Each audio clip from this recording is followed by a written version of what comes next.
in this lecture, we're going to talk about meteorologic models, and specifically, we're going to focus on historic precipitation.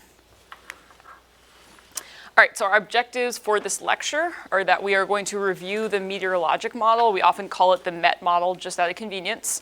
And we'll talk about its components. We'll discuss methods for modeling precipitation, evapotranspiration, and we'll briefly talk about other MET model processes. There's quite a few others. If you want to hear more about them, I encourage you to come back for the advanced applications of HEC-HMS class. And then we'll talk about when to apply each method and what data is needed. All right, so 4 parts to this lecture. We'll start with an overview of the meteorologic model. So before we get into that, let's just review our user interface. At the top here, hold on. Sorry, we have this kind of ribbon of menus. And the most important one when you're building a MET model is the components menu right here. I'll show you a screenshot of that. Below that, you have a number of tools here. So the ones on the left here are kind of your classic ones, like floppy disk for save. And then the other ones here are used to interact with elements in your basin map or add elements to your basin map. And then we have the 4 panes. So upper left here is the Watershed Explorer. This will show you a tree-like structure of the elements in your basin, or sorry, elements in your HMS project. And it's really useful because as you add more and more elements, so you might have a bunch of basin models, a bunch of MET models, this will organize them into folders and keep it neat. Your basin map on the right here just shows you a visualization of the watershed. You can interact with it. Lower left is your component editor. This is typically used to change modeling processes and parameters. And then lower right is your message console. Super useful. It gives you notes as well as warnings and errors. So if something doesn't compute, it will tell you why in this message console. All right, so let's review. The simulation run is the most common run type in HMS. It's the most commonly used one. All run types in HMS require a basin model, which describes your watershed geometry, and then a meteorologic model or MET model, which describes the atmospheric boundary conditions. The control spec is unique to the simulation run. So we talked this morning, but the control specification tells you your simulation time window and then the computational time step. All right, so the meteorologic model is meant to describe atmospheric boundary conditions. The name, right, MET model is intentional. This is more than just data inputs. You input data, but then there are actual modeled processes that occur. So it's not a full atmospheric model like a general circulation or a weather forecast model, but there are methods to simulate atmospheric processes, and we'll touch more about that. There are only 2 ways that you can actually add water to an element in HMS. One is through the MET model, right? You're actually applying precipitation.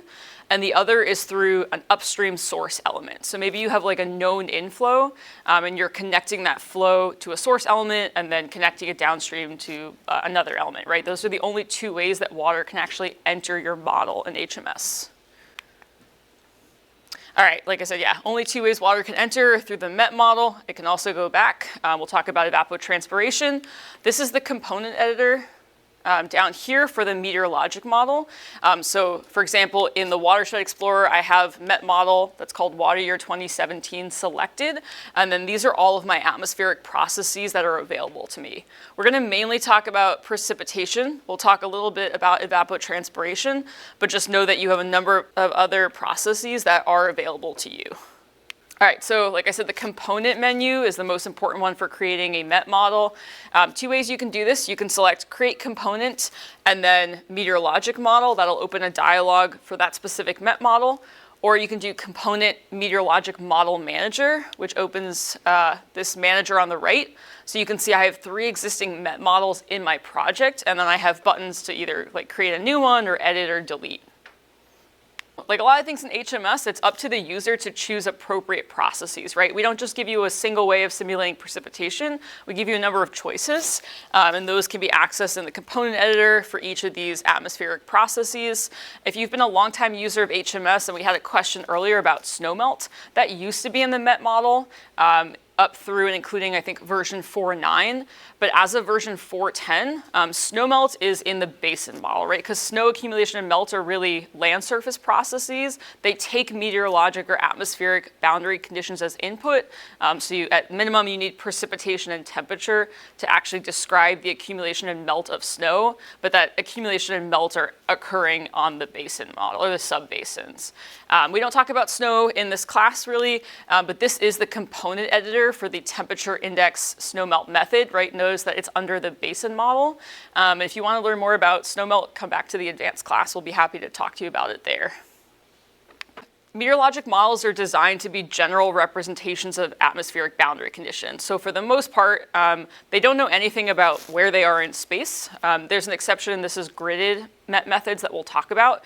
But what you basically need to do is tell the MET model that it should interact or work with the basin model. And the way you do that is when you select a MET model here in the component editor, there'll be a basins tab. And you want to select yes under the include subbasins column for any basin model that you want this MET model to work with, right? So for example, here I have 4 basin models in my project.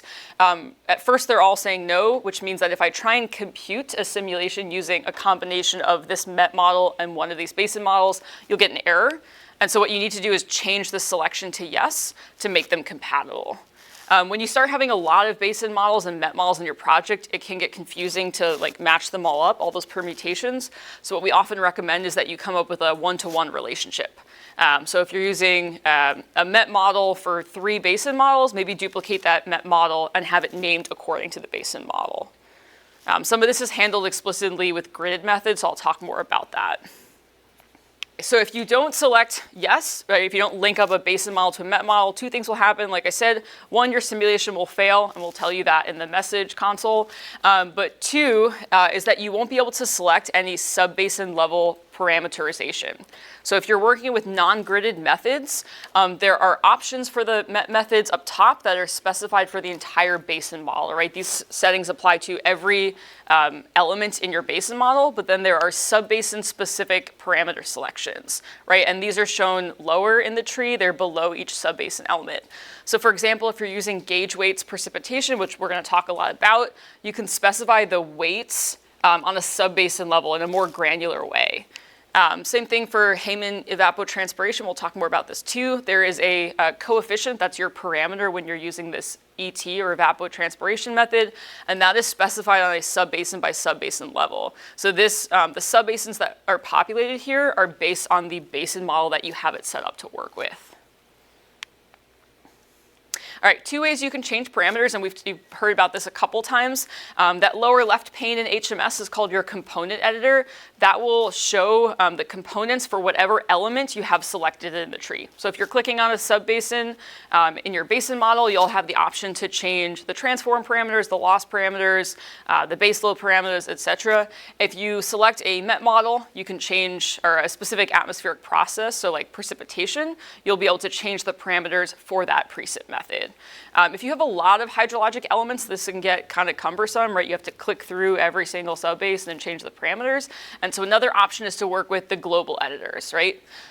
This is the global editor for the temperature index basin model, right? So this is a basin model process, a snowmelt process, and then this is the Heyman evapotranspiration global editor. This is from the MET model. And you can access these global editors by selecting the parameters menu up top, but this just lets you see the parameters for all of the subbasins at once, right? So maybe you want to like duplicate the value all the way down, or you want to just change a couple of the values. This is a much easier way to do it, specifically when you have a lot of hydrologic elements in your basin model.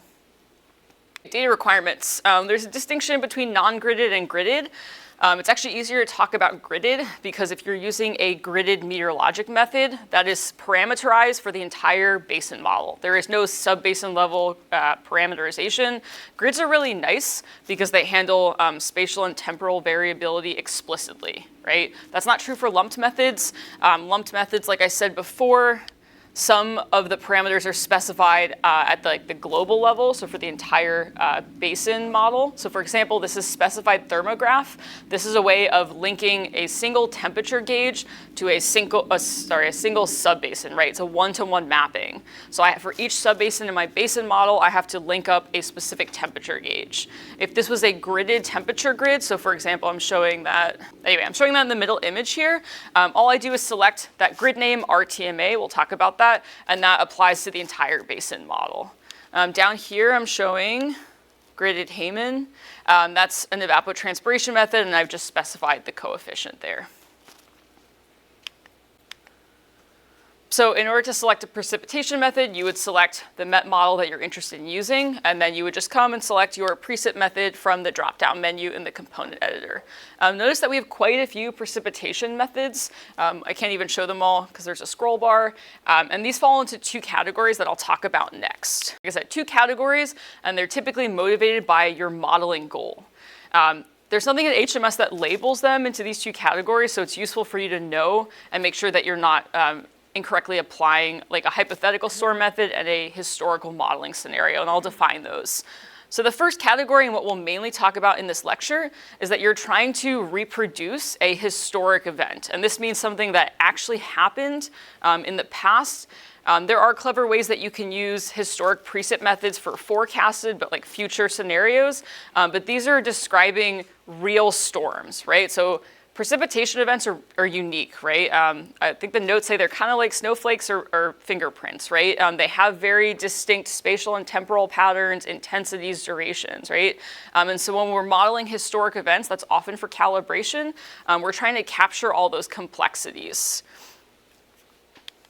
The second category is hypothetical storm events. These are most often used for risk-based design, some type of design, right? And what this is typically used for is that we care about a few select criteria, right? We control for certain design requirements, maybe the duration or the annual exceedance probability, and then we generalize other properties of storms. So these are very specific use cases. They're often called synthetic or design storms.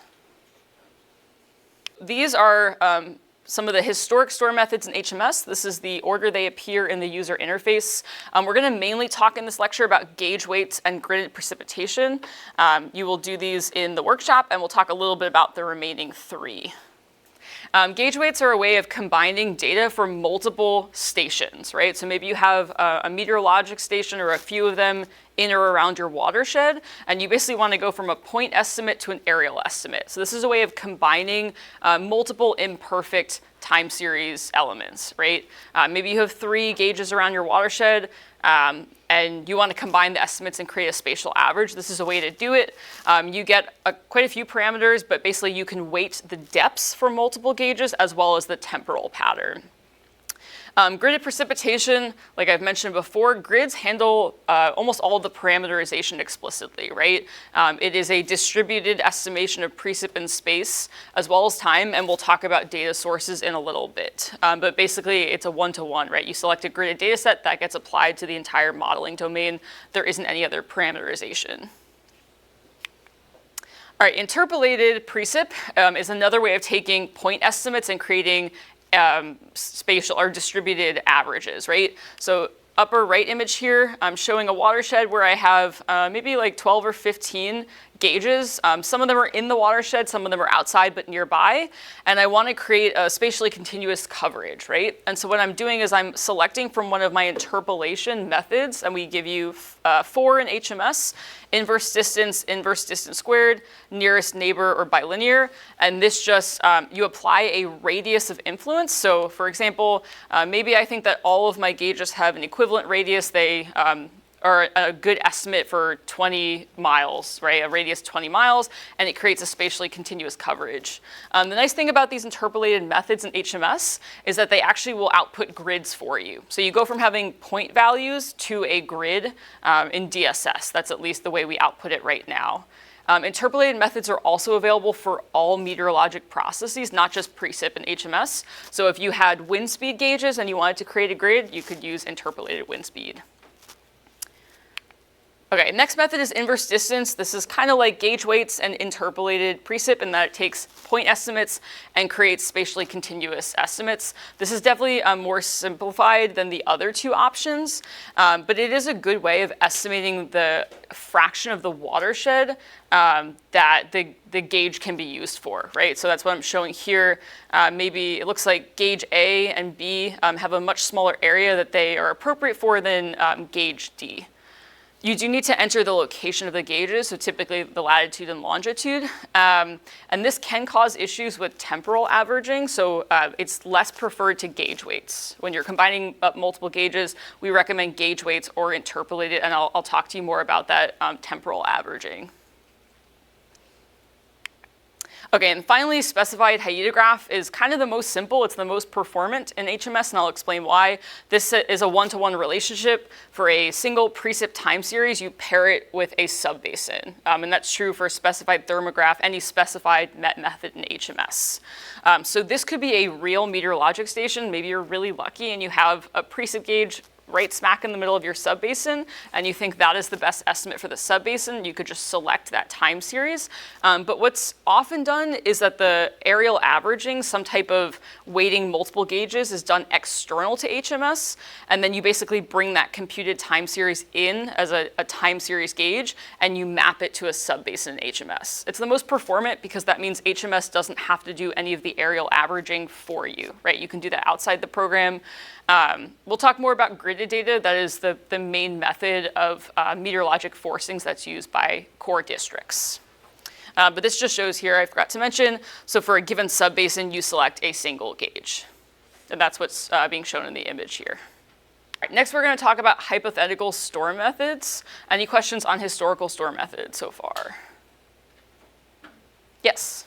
So is the gauge weight, that's like an averaging method that applies one, I guess, like value for the entire basin, and then interpolated creates a grid?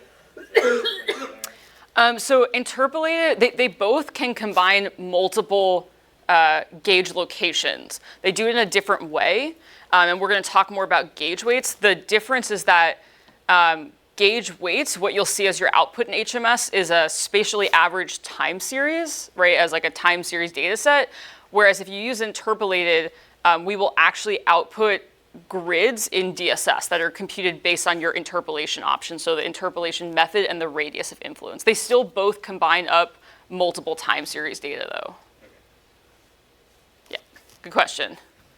All right, any other questions on historical storms so far? Okay. So we're talking about hypothetical storm methods next. This is a very brief overview. When you get further along in HMS, come back to the advanced class because we have at least one lecture and workshop on this topic. So it's just kind of a brief overview to get you interested. So like I said before, hypothetical storms are idealized. They are not representing real storms. They try and represent real storm characteristics, at least the ones that we're most concerned about for our application, and then they generalize the rest. And just as a reminder, they're often called design storms, synthetic storms, a number of synonyms. So there are 4 methods in HMS. The first 3 have very specific use cases. Hypothetical storm, so this is the actual method name in HMS. That is the most generalized, and it's what we recommend for the most part when you're doing synthetic storm modeling. Frequency storm is designed to take precip frequency information from old precip frequency reports, so things like TP40, TP49, if you've heard of them. There is an assumption made with frequency storm it's designed to have the same exceedance probability for a given precip depth across multiple durations. So if you're familiar with like the balanced hydrograph concept, it's the same concept, it's just a balanced hyetograph. We have the same probability across multiple durations, right? That's an assumption. It is not intended for general usage for synthetic storm modeling. The next one, HMR 52, this is hydrometeorological report. This is to generate estimates of probable maximum precipitation, so typically used for dam safety assessments. And this is for the eastern and central US, right? So it's not widely applicable, shouldn't be used for anything other than PMP assessments in those portions of the country. The third one is the standard project storm. This is kind of a legacy concept from the Corps. It's no longer used, but we left it in HMS for legacy projects. So again, not intended for general use case. For general synthetic storm modeling, we recommend the hypothetical storm method. And this is the component editor. There are a lot of knobs, right? A lot of parameters that you can adjust.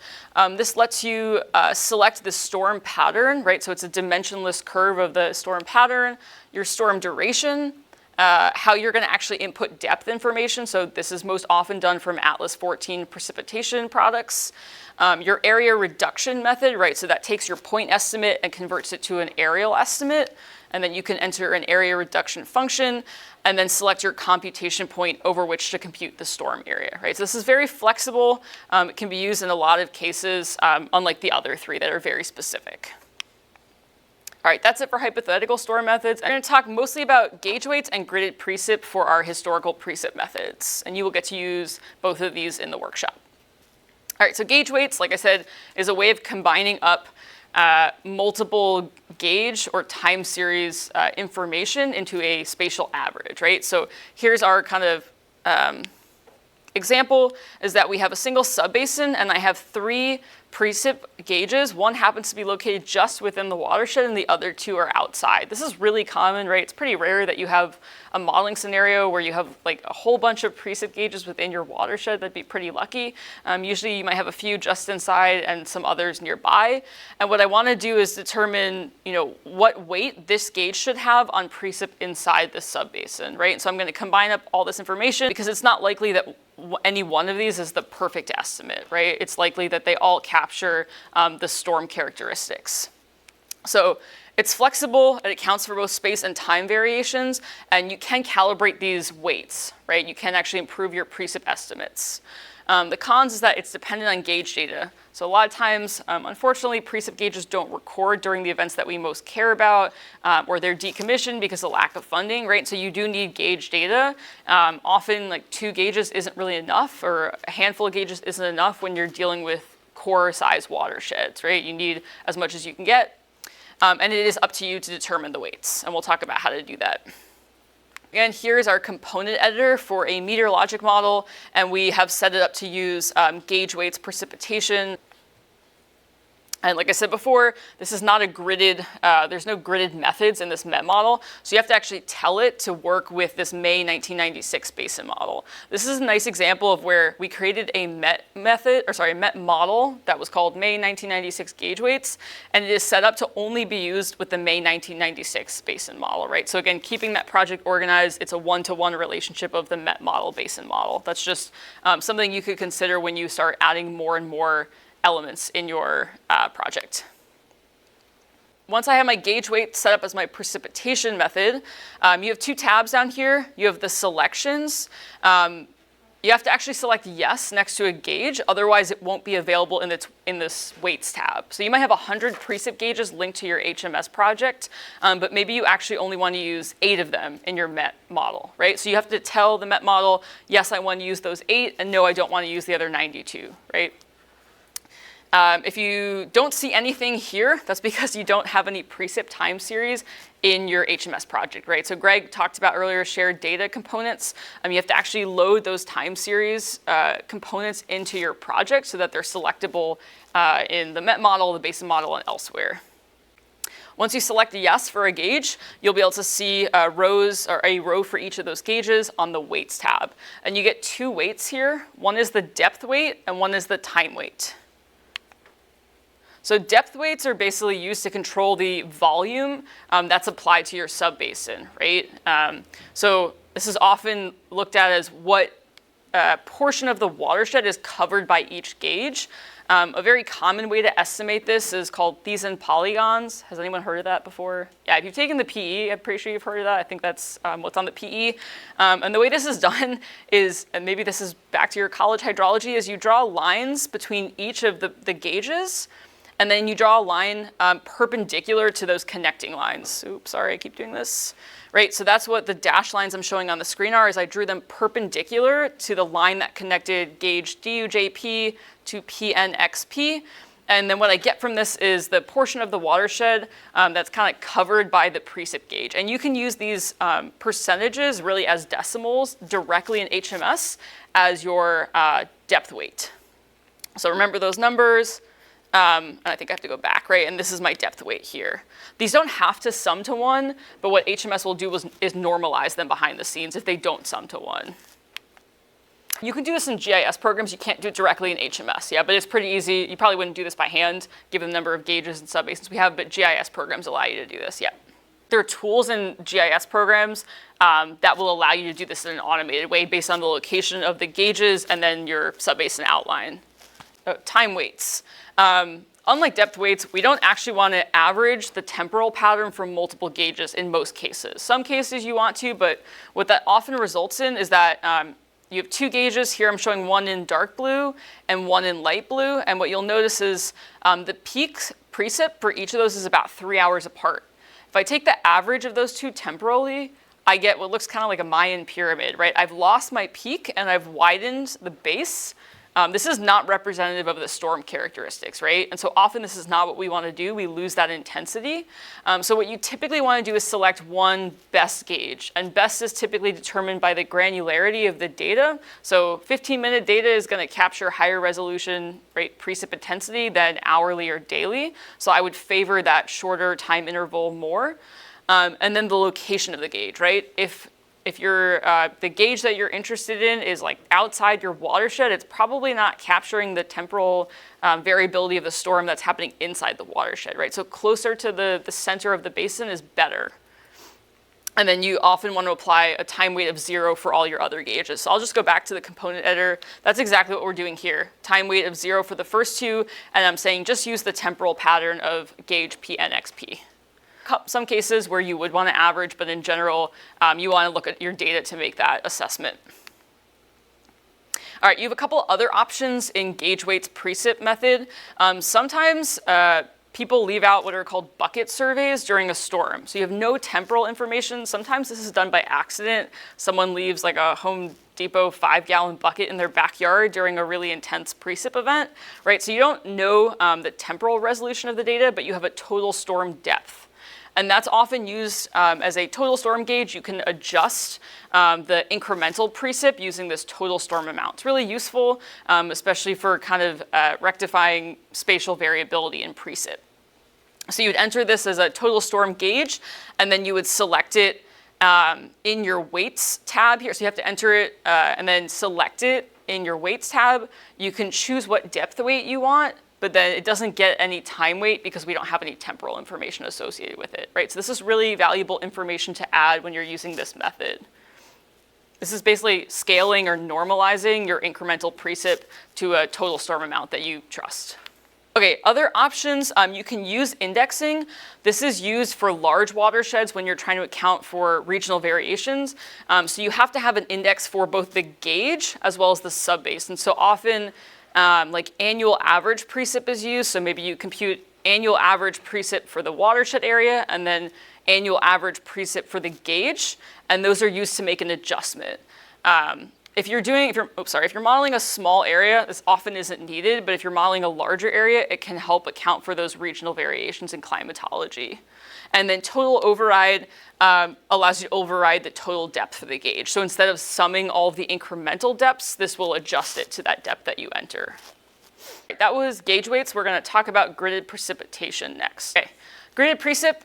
Gridded precip is really nice. Gridded meteorologic methods are really nice because, like I've said before, they handle the spatial and temporal variability of atmospheric processes explicitly, right? So you have almost no parameterization. It gets handled in the gridded data set. There are some considerations that come with it, right? Data quality control is really important, but the advantages are that they spatially distribute the precip for you, and this is often collected using remotely sensed products, so not on the ground, but radar, satellite, or radar and or satellite. And then there are a lot of gridded data sources out there. Every time we give this lecture, I think there are more and more gridded data sources, right? So there's a lot at your disposal. It also creates really pretty pictures in HMS. So we've applied gridded precipitation to the simulation. You can see the scale is from 0 to 50 inches, and we can just simulate this. This is probably hour by hour, so it's pretty cool. All right, downsides or things you need to consider is that you might have to do file format conversion. A lot of these gridded MET products are stored in binary file formats, things like netcdf or grib, you might have heard of them. And so they typically require an intermediary step of converting them to HEC DSS before they can be read in HMS. I'll talk more about that. We have a lot of tools to do this for you, and we're working on new features to eliminate that intermediary step. So this is not an insurmountable challenge. And then like someone brought up, there's data quality issues to consider, right? Often you want to ground truth these, so do a comparison with an on-the-ground station, because there could be systematic biases in the gridded data set, at least for your region. And there's also kind of a coverage issue. So maybe you've heard of NexRad. It's a network of radar stations. There's about 160 over the US. If you look here, so this is the blue is showing the radar beam, right? As you get further from the location of the radar, the beam gets more diffuse. And we have gaps in that coverage, right? This black circle is showing where the radar doesn't really cover it. So if I was modeling, this area, I probably wouldn't want to use a radar-only product, right? Because it's not going to get great quality precip. So this is great. You definitely want to look at a radar map if you're using a radar-based gridded product. Gridded precip sources, so the question is, where can you get gridded precipitation data? There are a lot of sources out there. We have a couple of recommendations. I want to point you to this last link first. This is under our tutorial and guide space in HMS tutorial and guides. There's a table, I couldn't fit it all, that gives, I want to say about 20 recommendations for precipitation, temperature, and snow water equivalent gridded data sets. This is not an exhaustive list, and the recommendations are heavily geared towards hydrologic modeling that we do at the scale of the Army Corps, right? So they're not global products. They're mainly focused in the US because that's where we work. And they are fine enough spatial and temporal resolution that they're useful for the type of modeling that we do. So this is where I recommend you start because we've spent a lot of time putting this together. A couple other products too available through the National Digital Guidance Database, or NDGD. There's a product called Real-Time Mesoscale Analysis. This is, I think it has precip estimates back to 2007 to present. They're hourly. It's used pretty commonly in the Corps. The National Weather Service River Forecast Centers produce a number of products using NexRad, that system of radar stations. You might have heard of some of them, stage 4 or multi-sensor precip estimates. So these are all initially radar estimates, and then they're corrected using various algorithms. They often incorporate satellite and gauge data too. So multi-sensor tends to be better because you're combining on the ground with remotely sensed estimates. So those are just a handful of suggestions. Like I said, not exhaustive. And then a lot of Corps districts have real-time gridded precip estimates on their water management servers, right? So it's often good to check in with what's going on in water management because you might already have some products that you didn't know about. Okay, so like I said, there are file format considerations here, and HMS team has spent years developing some of these tools. They're incredibly slick and fast, and they make life really easy when working with gridded precip products. So first and foremost is that certain file types can be imported directly into HMS. We are currently working on what we're calling the generalized data reader. This basically can allow you to read some of these binary file formats directly in HMS. So you don't have to convert them to DSS first. That should be coming out in a later version of HMS version 4.13, so coming soon to you. Who here has ever heard of Vortex before this class? Nice. Oh, a couple. Okay. Tried it, awesome. So Vortex is a collection of utilities. It was developed by Tom Brower, I think back in 2018 or 2019.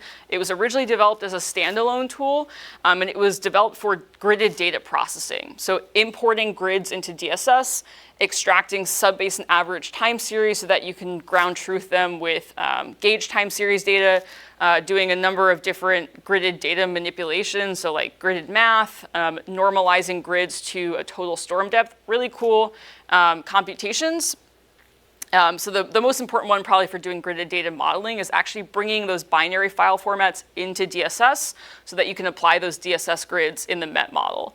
It still exists, so Vortex still exists as a standalone utility, but those tools have now been built directly into the HMS user interface. So you can access them directly from HMS, or you can use the standalone. When you import those grids, a lot of times they span a whole river forecast center, or they might even span CONUS, the whole continental US. And so what we recommend is that you clip them down to your watershed. You don't want to be toting around extra data. It's kind of obnoxious to pass off really large models to people. You might need to reproject or resample that data. You can do all of that in these utilities, right? So really easy to get the data into the file format that you need if HMS can't read it directly. And then finally, interpolated meteorology, like I talked about, you may not have grids somewhere that you're working. That's pretty rare nowadays. But if it does come up and you have point estimates, we recommend you use the interpolated meteorology method to actually generate grids. You can either leave interpolated MET methods selected in the MET model and just have it recompute those grids every time, or you can compute the grids once and then select the grids in the MET model, right? So a couple ways to go about that. But here are all the ways you can basically work with gridded precipitation data sets in HMS. And this is just a little bit more about interpolated meteorology. So like I said, converts points to grids, and it's available for all MET model processes. So here's another image. I have my stations shown in black diamonds, and what I've done is interpolated them, created this grid over, I think this is the Truckee River watershed. And so you can see the spatial variability that's been created by interpolating those point estimates. Right, so some considerations when you're using gridded, really any gridded data, but we'll talk mostly about meteorologic data. If they're in DSS, they have to follow specific naming conventions. And this is really important because otherwise HMS won't read them, right? It doesn't know what to do with them. Has anyone ever worked with gridded data sets in DSS before? Only a few. Okay, so have you ever worked with DSS at all? Raise your hand. Little bit. Oh, okay, so almost everyone, yeah. So DSS is the database storage system. It's kind of the backer for like a lot of our HEC products, right? Holds data. There are 6 parts to describe every record, which is kind of like a piece of information. So A through F parts, when you're working with grids, this is the naming convention you want to follow. So the A part should be the grid system or the coordinate reference system. If you're doing modeling for the core, this is most often standard hydrologic grid, or SHG. This is Albers equal area. That's the projection. The B part is your region or watershed name. So Sacramento River, South Platte River, Delaware River. It could be a state, but it's most often a watershed because that's how we do our modeling. C part is the data variable. So precip, temp, snow water equivalent, so on and so forth. D and E parts denote the start and ending time for each grid. And then the F part is kind of additional identification. I call it metadata. If you're using gridded data, I recommend that the F part describe the source of the data, right? So NEXRAD, National Weather Service, something that actually helps someone using it know where that data came from. Really important that you follow this. It also makes it nice and easy to pass off grids to people that didn't create them, right? If you don't have any naming parts, people can plot it, but they don't really know what the data is. So this is really important. Grids also have to have a couple other required characteristics for HMS to read them. So like I said before, they have to have the correct C part. There's a lot of variations, right? Temp, temperature, you can spell temperature wrong, right? Our user's manual has the C parts that HMS needs in order to read the grids correctly. You need to have correct units and valid data types. So for example, here I'm showing precip. The correct C part is precipitation. We typically stick with all caps. The units that we accept are millimeters or inches in this convention, so mm or in. If we try and read precip in meters, right, HMS isn't going to like that, right? So these are your accepted units. And then we have a data type, and this basically describes how the data was collected. So for precipitation, it's typically period cumulative, right? Because for every hour or every day, we are reporting a cumulative precipitation depth, right? We accumulate precip over the collection time interval. Other variables, like for example, instantaneous stream flow is collected instantaneously, right? So it gets called inst val, INST val, right? That's an instantaneous value that a gauge is measuring. Other things like so solar radiation or even like mean daily discharge are called period average, right? So PER, AVER, that is an average over a longer period. So like average stream flow over a day is an average data set, right? So a couple of data types, we give these to you in the in the user's manual. Okay, then you also need values for each grid cell, right? If you get like NaNs or like those obnoxious doubles, those really large values, right? HMS might not be able to read those. So it's important to quality control your gridded data. To add gridded precip, or really any grids to your HMS project, we talked about this in the shared data components lecture. You're going to select components, create component, and then grid data. You enter a name and a description, and you have to select a data type. So this is really important. This is useful when you go to select these grids. There are certain parts or certain points in the component editor for the MET model. Let's say you're parameterizing the precip method. You're only going to be able to select the grids of type precipitation, right? This is useful. Sometimes people use the same names for different grid sets. I don't recommend that, but they are keyed off the data type. So that helps keep it neat and separate so that you're not accidentally selecting like a temperature grid for your precipitation method, right? We don't let you do that in HMS. All right, once you've added the gridded data to your shared data components, you can now select it in your MET model. So I have gridded precip selected as my precipitation method. And this is still the gridded data manager, so you actually, sorry, I have to set this up in the shared data components. I'm calling it MRMS, so multi-radar, multi-sensor precip. I select the DSS file that contains those grids, and then I select typically the first path name within that DSS file. Really important when you're referencing external data in HMS, we strongly recommend that you store that data inside the project directory. So if you open one of the HMS projects that you've worked on up until now in class, you'll notice that there's a data folder under that HMS project directory. Please, please, please put all of your data in that folder. If you send a zipped model to someone and it's pointing to a file that's outside your HMS project directory, when your friend opens that model, they're going to get a dialog saying that it's missing file references. And that probably means they can't compute something or they can't see all the results that you saw, right? If you've linked to like observed streamflow and that data is stored outside your project, when you send that project to someone, they're going to be very sad because they can't see that streamflow data. So it's really important, make everything internal to the project. It just keeps it neat. It means that when you come back to a project 5 years from now, you won't have to go looking for stuff that you moved on your computer, okay? So use that data folder wisely. All right, now we have to link our grids to the MET model. So I have gridded precip selected as my method, right? Selected that in my component editor, and I get this node with my nice little raindrops for gridded precip, and I can select my grid set name, right, that I previously created. You can apply a time shift method here, so if there's like a time zone offset, I typically recommend that you do all the time shifting before you get to this point. Vortex lets you do that, and then Vortex within HMS lets you do the time shifting. It can get a little bit confusing if you do it in here. Sometimes you lose track of it. So my recommendation is if you have to do any time zone alignment, do that to your grids before you link them in HMS. Okay, you've heard about discretizations a few times before in this class, but in order to apply a gridded representation of basically any MET model process, you have to discretize your basin model.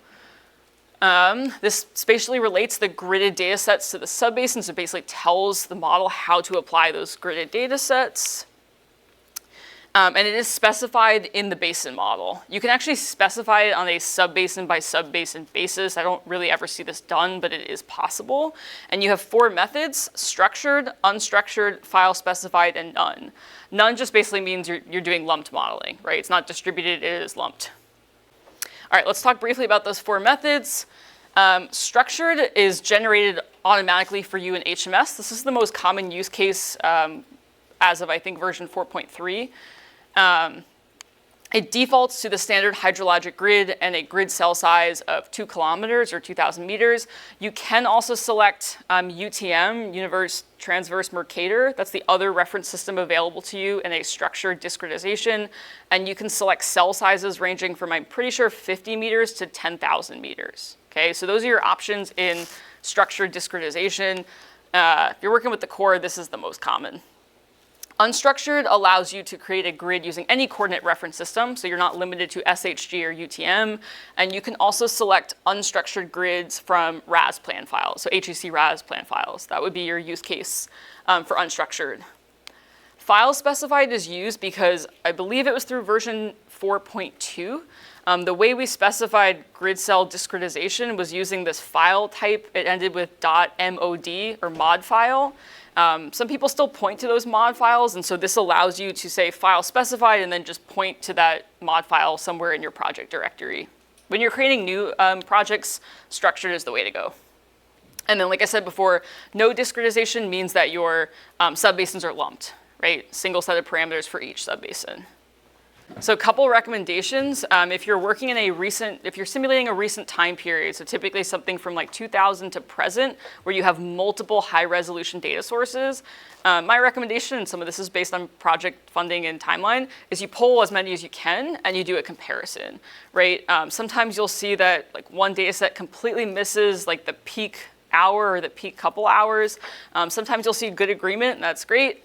What we often do is if we see biases, like we're underestimating volume or overestimating volume in an event, we might normalize that. So you might take your hourly estimate and scale it to a daily estimate. And those daily totals can come from post-storm reports, right, where they just give you like a point estimate, but you might normalize your grid to that, or a daily gridded product. So you might be normalizing an hourly gridded product to a daily total, and that's a way to adjust it if you have more confidence in your daily product.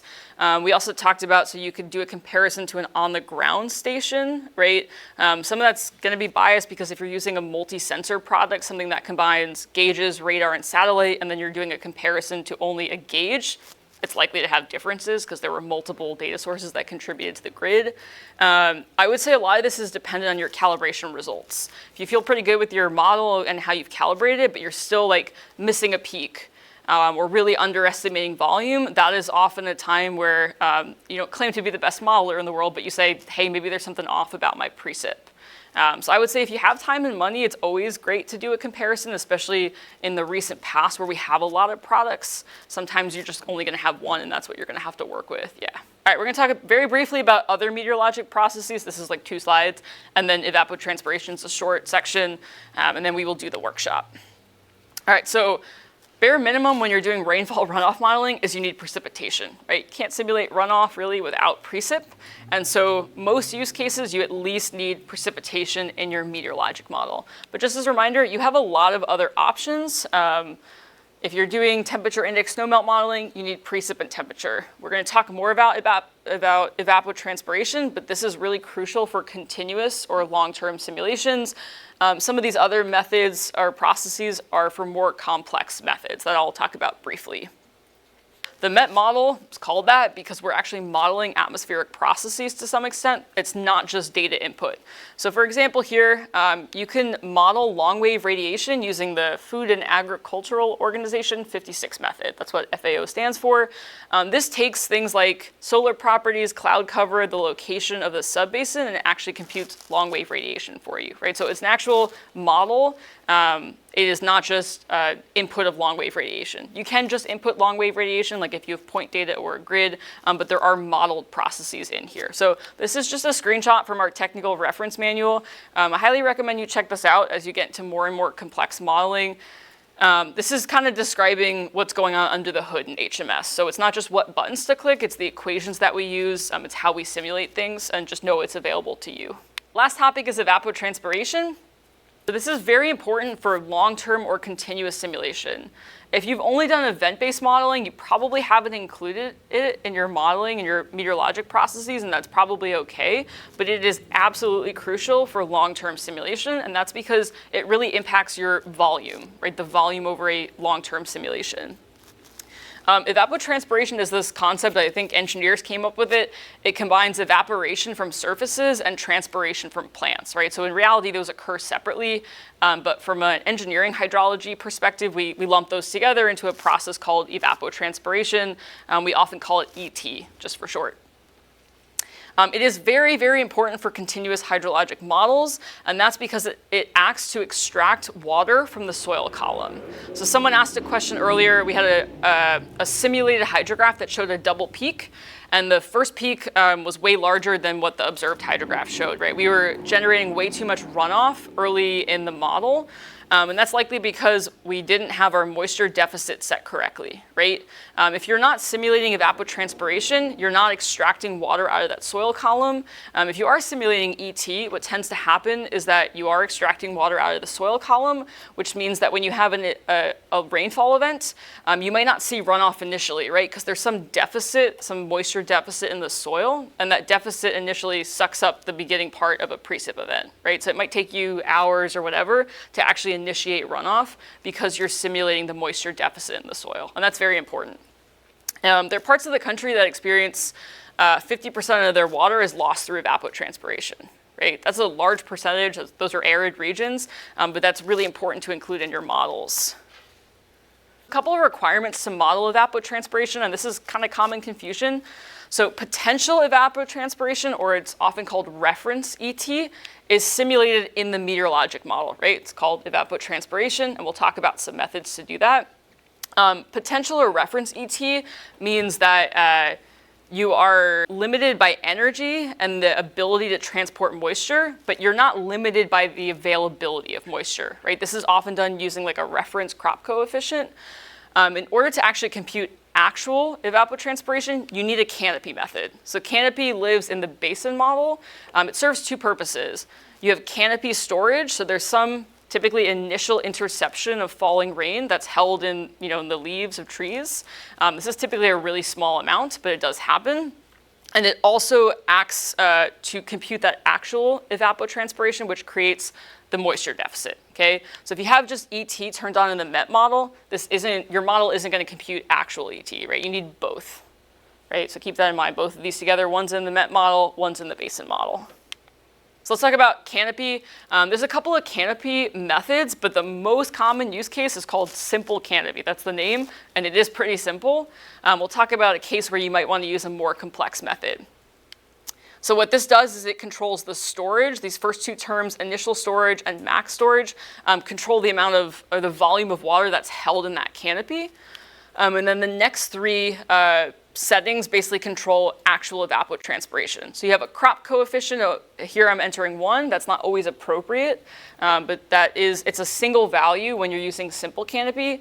You can specify when evapotranspiration occurs, so either during wet and dry periods or dry periods only. And some of this is determined through calibration.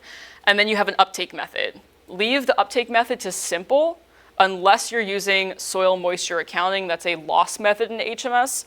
If you're using soil moisture accounting, you want to change the uptake method to tension reduction. SMA, soil moisture accounting, is beyond the scope of this basic class. So right now, I would recommend you leave the uptake to simple. Here's the impact of evapotranspiration. I like this figure a lot.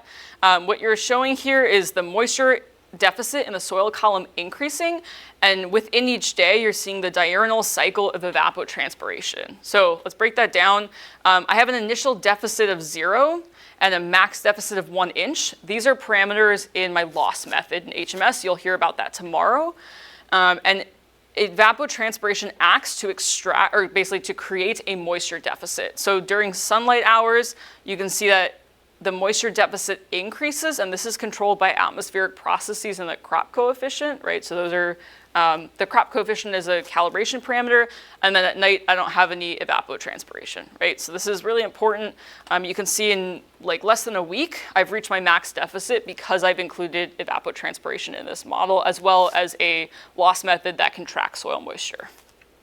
Like a lot of things in HMS, we give you options for modeling processes. These range in complexity. So it's up to you as the user to determine which one is most appropriate, where you have comfort with these modeling methods, as well as data to support them. So on the left here, these are the simplest or the least complex method.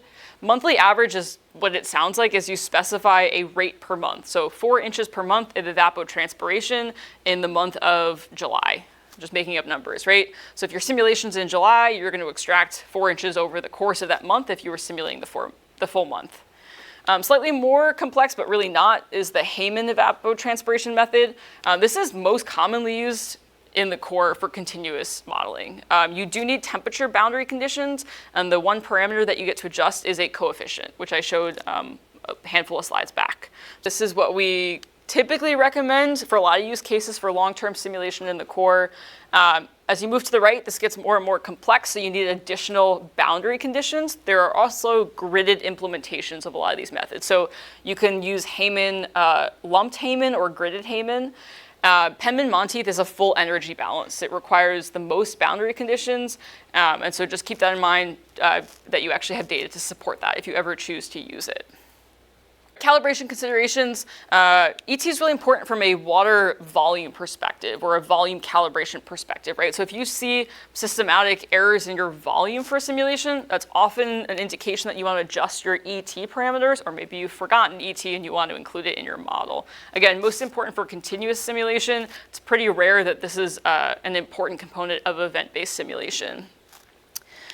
Two primary changes that you would make to calibrate is changing your coefficient. So like for Hayman, you have this coefficient here. You might want to change that, and that will change the overall water balance, or your crop coefficient. A lot of times people just leave a crop coefficient of 1. That's not always appropriate. So for example, you're going to want a higher coefficient if you have something like corn growing during peak season, right? It transpires a lot of water. And so you want to keep that in mind of what is the vegetation land use cover in your watershed.